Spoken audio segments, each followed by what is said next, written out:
And over 7 years of playing Major League Baseball, man, 7 memorable years. I two-time All-Star, $20 million, like rocking it on top of the world. I'm flying private jets. I have multiple mansions. I have 6 automobiles. I have anything and everything I ever wanted, but I didn't have fulfillment. I didn't know who I was, and I didn't own my life. So in the prime of my Major League Baseball career, after 7 years, I walk away. I just leave because I couldn't handle it. See, that pain from that perspective I formed from that story at 14 years old. I'm not lovable. I'm not good enough. My dad doesn't love me. Like that perspective ultimately broke me because I was numb to everybody and everything around me on top of the world as a celebrity professional athlete. I left $50 million of potential earnings on the table, and I just came home. What's going on? Wanted to give a quick shout out to today's sponsor. If you're looking for social media experts to handle your business or personal Instagram, Facebook, and LinkedIn, Perpetual Motion Marketing is the solution you've been looking for. Hiring them is the equivalent of hiring a graphic designer, copywriter, and account manager at the fraction of the cost of just one employee. Once a month, Perpetual Motion Marketing will send you 30 days worth of custom social posts tailored to your brand for you to review and request revisions, which guarantees that you're going to love every post they create. On top of that, you get your own account manager that you can meet with anytime you want, and their customer service is phenomenal. There's a reason they only have 5-star reviews. Plus, they're going to optimize all of your social profiles, and their package includes story posts. Go to their website, perpetualmotionmarketingco.com, and book a call with them today. Tell them that I sent you, Erik Allen, and they'll give you 50% off your first month with them.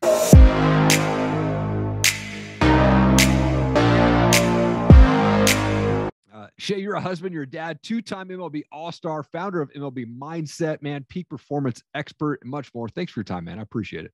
My pleasure. I'm so excited to be on here to share. Dude, I'd love to go back to kick things off a little bit. Where did you grow up? What was childhood like for you? I grew up in Southern California, outside of LA, and diehard Dodger fan. So I'd sit at the third deck, Dodger Stadium with season tickets.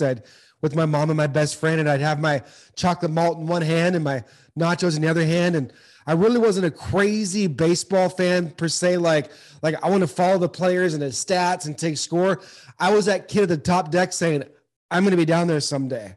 So I'd always manifest that dream by engaging my senses. I'd hear the crack of the bat, the roar of the crowd. I'd smell the grass. And I always imagined the announcer announcing my name, now batting number 29, Shea Hillenbrand. And then I'd go home at night. We'd show up in the 3rd inning. We'd leave in the 7th inning. That's the consistency of being a diehard Dodger fan in the 1980s because we had to beat traffic. Yeah. And we'd listen to Vince Scully on the radio.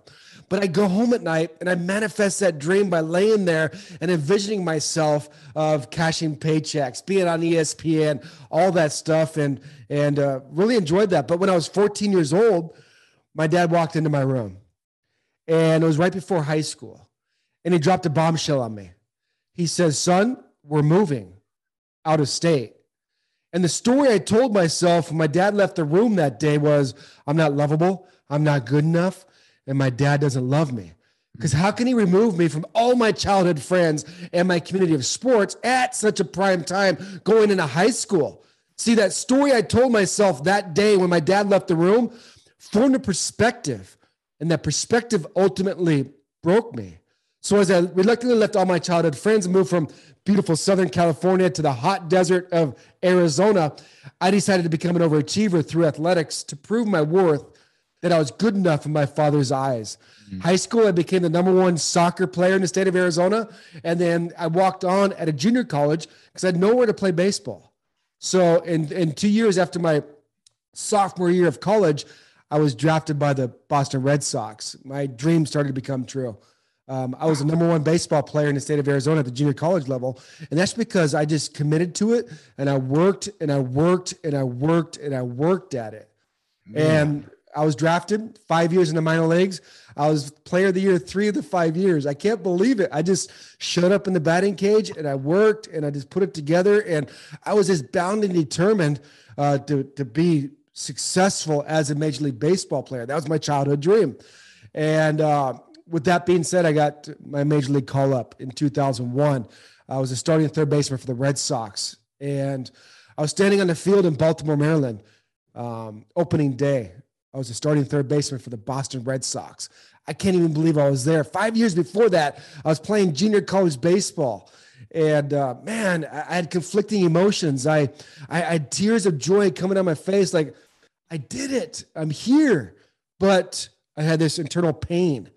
See, what I was trying to seek the whole time was just approval from my father, because I wasn't lovable. I wasn't good enough, and my dad doesn't love me. And over 7 years of playing Major League Baseball, man, 7 memorable years. I two-time All-Star, $20 million, like rocking it on top of the world. I'm flying private jets. I have multiple mansions. I have 6 automobiles. I have anything and everything I ever wanted, but I didn't have fulfillment. I didn't know who I was, and I didn't own my life. So in the prime of my Major League Baseball career, after 7 years, I walk away. I just leave because I couldn't handle it. See, that pain from that perspective I formed from that story at 14 years old. I'm not lovable. I'm not good enough. My dad doesn't love me. Like that perspective ultimately broke me because I was numb to everybody and everything around me on top of the world as a celebrity professional athlete. I left $50 million of potential earnings on the table, and I just came home. I convinced myself that if I just be a father to my 3 beautiful children and just leave and run and numb and do everything I can to escape that pain where I was on top of the world, everything would be great. So I began pursuing my second childhood dream of owning a zoo. So I purchased a $5 million horse farm.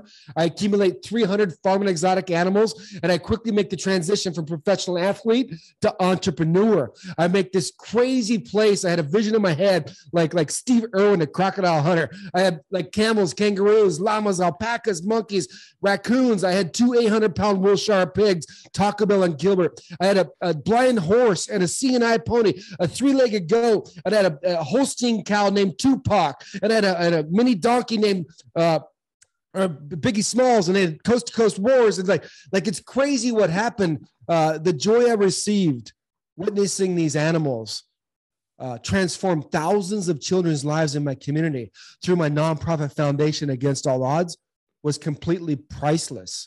I'm bound to get fulfillment now. See, we're all trying to seek fulfillment. We're all trying to seek understanding and purpose and meaning because Major League Baseball didn't do it. The glory didn't do it. The fame didn't do it. The status didn't do it. Being treated like a god. I had little girls in the stands. Will you marry me, Shea? I would do autograph signings for $10,000 an hour, and girls would come to the table crying and shaking just because they got to beat me. I felt like I was Justin Bieber, but they couldn't see that pain inside myself. Yeah. But even the farm, even the zoo, even providing that environment to transform thousands of children's lives through my nonprofit foundation Against All Odds couldn't do it. So I found myself at 3 a.m. on the floor of a van parked outside my ex-wife's house 8 years ago. My children an arm's distance away. And here I am on the floor of this van after overdosing on drugs and alcohol. So many people envied me at the time. My children are going to school telling all their friends, oh, my dad played for the Arizona Diamondbacks because I live out here in Arizona. And I couldn't function.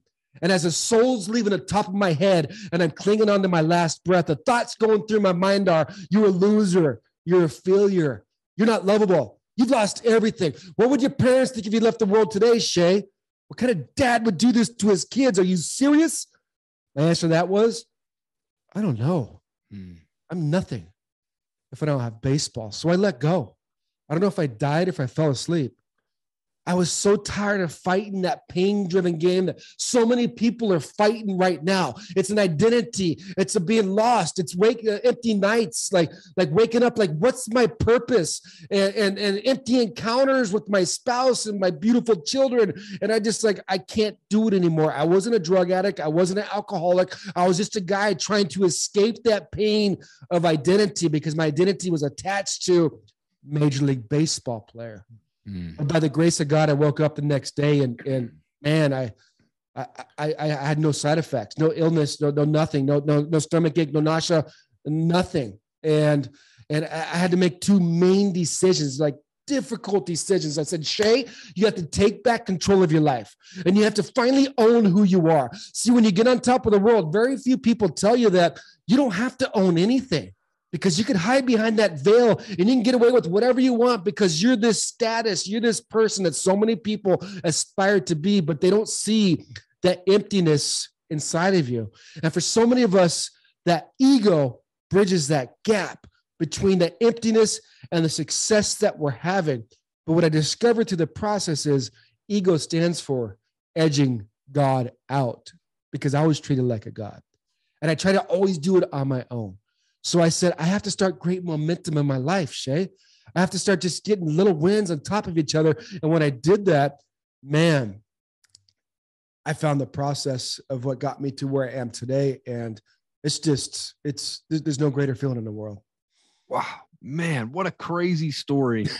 I mean, I'm so pumped that you're alive today, man, and you're changing and transforming so many lives. But man, what a journey that you've been on. I mean, for you to walk away from Major League Baseball and you know, people, even me as a kid, like I wanted to be a baseball player. I wanted to be the professional baseball player. What's that? What do you, in your eyes, what's the difference between success and fulfillment, man? Oh man, I was the ultimate poster child for success without fulfillment's the ultimate failure, right? So See, what happens is like I call it the 5 Ps, man. I'm so grateful that you asked that question because all of us, regardless of where we are, you're in the bottom, the middle, I'm an average person, I'm successful. We always have pain points and pressure points in our life. And the perspective we form, like I told you, that pain point in my life at 14, right? Moving is the biggest pain point ever at 14. Like we don't even understand what's going on. That was an experience. Yeah. And the perspective I formed from that was 100% incorrect. Hey guys, this episode is sponsored by Tranquil Turtle Massage. Tracy over there, the founder, she's a small town girl from Montana, loves God, loves her family, loves her friends, loves working out, fishing, and camping. She has a passion for helping those in need and enjoys being creative with woodworking, crocheting, healthy baking, pottery, and cooking. Look, she began her massage journey back in 2010 where she graduated from massage school up in Anchorage, Alaska. She specializes in her signature massages, the Hanu Infusion and the Hanu Ashiatsu, as well as the gua sha and manual lymphatic drainage. If you're looking for a massage specialist and someone who can get you feeling good, go see Tracy down at Tranquil Turtle Massage. And while you're there, check out CDA Microblading, offering Coeur d'Alene's best tattoo brows, plasma fibroblast, tightening, and PMU services right there in the heart of downtown Coeur d'Alene. Make sure you book your appointment at pnwmobilemassage.com. See, the reason why my dad ultimately moved our family from California to Arizona was to give me a chance to play Major League Baseball. And I couldn't understand that because that perspective formed this pain inside myself. So we have pain points and perspective, pain points and pressure in our life. And from that, we form a perspective. That perspective right there that everybody has right now does one of two things. It either grants you access to that power that you have inside yourself, or it denies you access. And when it denies you access, because we are so uncomfortable with that perspective we form, what we choose to do is run, numb, and flee from that pain. Because that perspective, it's all in that perspective, but we can change it. We have the power to change that perspective, and that's what breakthroughs happen. And when you do that, you discover a power inside yourself. But when we have this pain, we all go to, hey, if I just gain this status, if I just gain this profit, and if I just gain this success, it's all my problems will go away. If I just make that 100,000, that $500,000 or that million, or if I just land this promotion, or if I just land this place, or if I just get this car, this house, fly this private jet, get this extra mansion, get this big, whatever that is, everything will go away. See, profit is the bookend to pain and pressure in our life. See, we need pain and pressure to get us moving towards what we've been called to do. Yeah. See, if we just understand how to switch that perspective to that pain point, it grants us access to that power that you're seeing right now. This is a guy that had no voice playing Major League Baseball. I had zero voice. I was one of the best hitters in Major League Baseball in Yankee Stadium. I'd hit game-winning home runs, be on ESPN. I'd go out to dinner at night with my entourage, 5-star restaurant, $4,000 meals, and I'd sit at the dinner table, and I couldn't get up from the dinner table and walk across the restaurant to use the restroom in fear of everybody staring at me. I had zero self-worth, zero self-esteem. I put all my eggs in a basket of performer. If I just get this status, maybe my dad will love me. If I just get this status, maybe people will approve of me. See, once I switch that perspective, what happens is I found that power, and you get enlightened, you get empowered, you get liberated. And right in that space where when you access that power, creativity stirs, you find your purpose, and then that profit can't not come. So we have it all backwards. If we go straight to profit for the end of it, success, profit status, to that pain point and pressure point, you miss the meat of the method, which is perspective, power, and purpose. Once you kind of align those three, everything else takes care of itself. That's where I found fulfillment, was it within that perspective. Man, so awesome, dude. I love that, dude. The 5 Ps, man. So good. People need to be taking notes right now, man. Well, I wanted to shift because you're the founder of MLB Mindset, which you've built around 3 principles, which I think these 3 principles were absolutely life-changing for me, even when I was reading them and going across them there. But for folks who don't know what the MLB Mindset is, what is it all about, man? What are those 3 principles that you talk about? Yeah, thank you so much. So when I came off the floor of that van, I said, man, I have to do something. I can't rely on anybody else. I alleviated everybody in my life. I couldn't trust anybody because of where I was as a celebrity. But from there, what I realized with that process is I couldn't trust myself. I didn't trust myself because I didn't keep credibility with myself. I didn't have to. All I had to do was focus on performing out there. So when I figured out through the process, like I have to do something, that's where the M comes from. I had to create momentum in my life by just taking one step at a time. And I was thinking through that process is that, momentum, life's about momentum. And once you get into momentum, you will get rewarded. That's a universal principle. This is how life works. You'll get rewarded, but so many people come to failures, setbacks, knockdowns, and they lose momentum. Then you start ingraining those limited beliefs and that BS rambling around in our mind. So for me to go to the top to be such a really successful Major League Baseball player, I had to master level 1, which was hitting off the batter's tee. See, so many people don't want to hit off the batter's tee. So many people don't want to just create the foundation of creating momentum in their life, doing the foundational aspect of simply just gaining credibility with yourself by keeping those promises to yourself. So once I started creating momentum in my life, then I switched into understanding leveraging your language, which is the L in MLB Mindset. Is, man, what are those conversations I'm having with myself? Here I am, this super celebrity. I've done everything in the world. I lived both my childhood dreams of playing Major League Baseball and owning a zoo. And it still didn't work because the fulfillment was blocked by that language. See, man, like the most important conversation we'll ever have in our life is that conversation we have with ourselves, not with God, not with a higher power, not with our parents, spouse, children, boss. It's with ourselves, because that the foundation of who we are is predicated off of that conversation we have.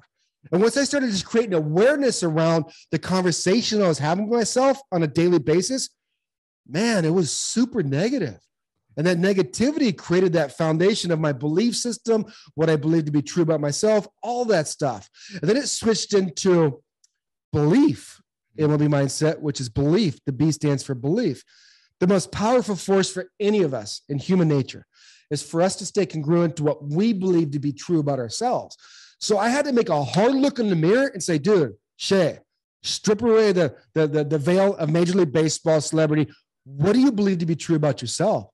And it wasn't really good, anything I believed about myself outside of what I did as a Major League Baseball player. Once I instilled and ingrained a new belief system, an elevated belief system, man, that granted me access to this power that was so deep that we all have inside ourselves. Like if everybody that you have on this podcast, none of us are any different than anybody that listens. It's just a matter of kind of figuring out these little things of how we work. See, the greatest battle I've ever fought on a Major League Baseball field wasn't between the lines, underneath the lights, on ESPN, with Stephen A. Smith talking crap about me to get ratings. It wasn't about the people eating popcorn and booing me and all the pressure. It was the internal battle that we all fight on a daily basis.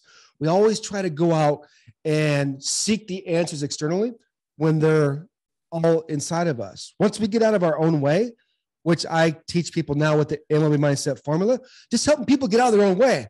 They discover new areas, new light, and scale to levels that they didn't think was possible, and start designing.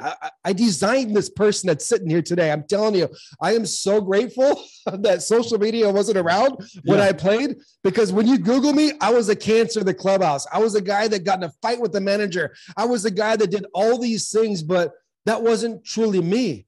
This is truly me. And once I got out of my own way, man, that's when I found my smile. Thank you for sharing that, man. And just being humble, man. I think, as you get clients coming through the MLB mindset there, is that their biggest struggle, just getting in their way? Or is there other things that you help them through that are like, that you see as a kind of a reoccurring cause that they're just like not being able to be successful in their life? That's 100% that. It's 100% that. And like I said, this is coming from somebody that was really good at what I did at the industry that I was in as a professional athlete. And, I was slated to be $100 million baseball player. I could have put up Hall of Fame numbers. I made $20 million, which is, I don't care about the numbers. I'm just putting things in perspective to where, okay, this Shea Hillenbrand reached 1/5 of its potential. Why? When I left the game, I was like, I had to peel back the layers of the onion and say, why was this guy? Why didn't you do this? And when I discovered it, it was like, okay, the decisions and actions I took on a daily basis were predicated on what I believed to be true about myself. What was my belief system? Oh, it's the language I was using with myself. Oh, where does that language come from? Oh, it comes from the story that I tell myself. See, what are the stories that we tell ourselves on a daily basis? That's what we have to ask ourselves. And that's the stories in our subconscious system that we're not even aware of. And then that keeps us confined inside of our internal zoo. And we're shackled to the status quo and complacency and mediocrity. And it's just like, oh, you know what? It just wasn't meant for me. You know what? Maybe I'm not as good as that guy or this person. Are you serious? Like right now, I'm 46 years old. It doesn't matter if you're 50, 60, 20, whatever it is, you can design a new life. Yeah. Our brain is malleable. It's just a matter of understanding that, putting yourself around the people that can get you there, that give you that energy, and say, you know what, dude, you might not be able to believe in yourself right now, but just hang around and you can lean on my belief system and this person's belief system. That's why it's so important to have mentors. It doesn't have to be in a coaching program. It could be an audible book. It could be a sermon. It could be a YouTube video. I have my earphones in every day, all day long. I'm in university all day long, and I'm just retraining that mindset, rewriting that story on a daily basis. So true, man. I'm 42 and I feel like I'm just at the start of this thing, man. And a couple years back, I had that mindset that I had to flip the switch, man. And once I decided that, and realize that my past and other people's opinions don't define my future, man. It's all me. Like, I got to take the action to get there, man. That is so good, dude. I'm real big on morning routines and stacking wins. Like you mentioned, you got to stack those wins early. I'm up at 4 a.m., 6 days a week. And, for me, as soon as I open my eyes, it's a goal of mine to open my eyes, right? So I'm already counting that as win number one. Jump out of bed, say, man, Lord, thank you for another day to see and hug and hold my family, and then make my bed. There's 2 wins, 15 seconds. For you, though, like, how do you stack those wins, and what's that morning routine look like? That's awesome. Mama taught me 2 things. I have 2 older brothers, and she taught us 2 things. And she says, whenever you get on a podcast, Shea, whenever you speak, because I speak all over, I'm on stages. I love doing this stuff. This is like, I have such a hunger and a passion for this, because I don't want people to feel the pain that I felt on top of the world, not going through like that, being where everybody's trying to aspire to be. And you see it so often inside this space where it's like, if you just do this and get this trick and do that, you'll make this, you'll get the results. But even if you get those results, you have to be able to lay your head in the pillow each and every night. And that's what I'm trying to achieve, is for people to be able to live with themselves and not try to run, numb, and flee from that. But Mama taught us to make your bed and to get your head out of your rear. Those are the 2 things that she said. Make your bed, Shea, and get your head out of your rear. So that's the reason why we do morning routines, guys, which I call your pregame routine, because it's like a baseball analogy, taking batting practice, taking ground balls, is that you're trying to get credibility with yourself. So you don't have to wake up at 4. You don't have to wake up at 5. But whatever time that you tell yourself to wake up, hey, say tomorrow, like, I'm struggling. Like I need to get going. I need to create momentum. Like, I am 40 pounds overweight. I am my marriage is falling apart. I'm trying to make ends meet. I'm late on my mortgage payment. I have credit card bills.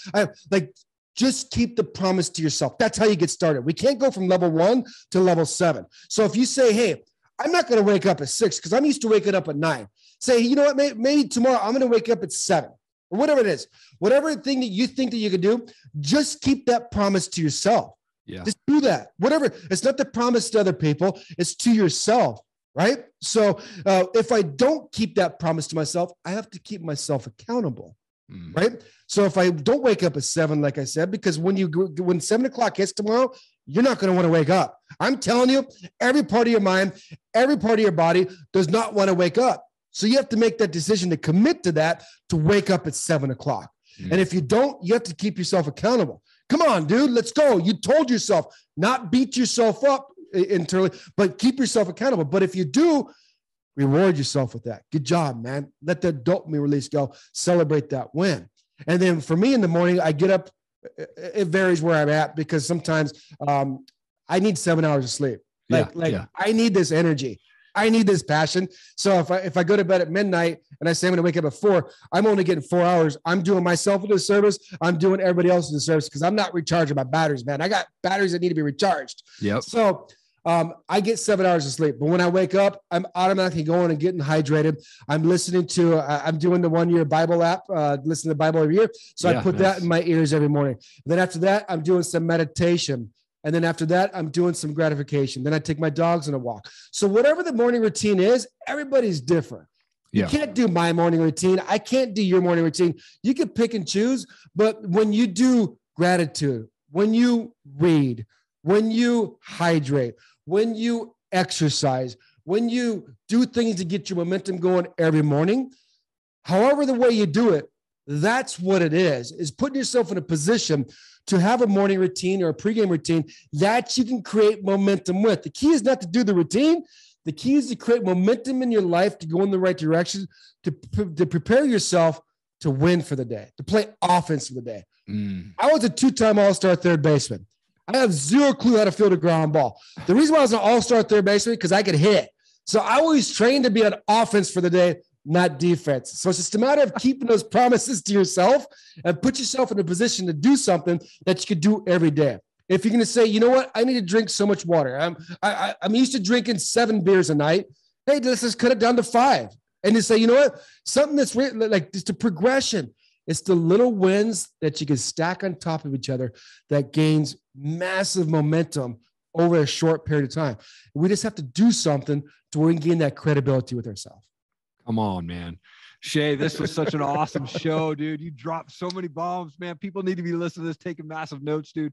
Such an honor to have you on my show. Thank you so much for taking the time, man. I appreciate it. It's my pleasure, man. I'm honored, and I was so excited to be on here. So hopefully somebody learned something. Thank you so much for checking out the show today. I really appreciate you taking the time out of your day to take a listen or a watch. It's truly an honor to be able to speak with such amazing guests, and I hope that they've made an impact on your life in some way, shape, or form. And you could do me one big favor that would be huge. Click that subscribe button, and then second favor, hit that share button. Thank you so much for taking the time. I appreciate you. Keep changing the world. I believe in you.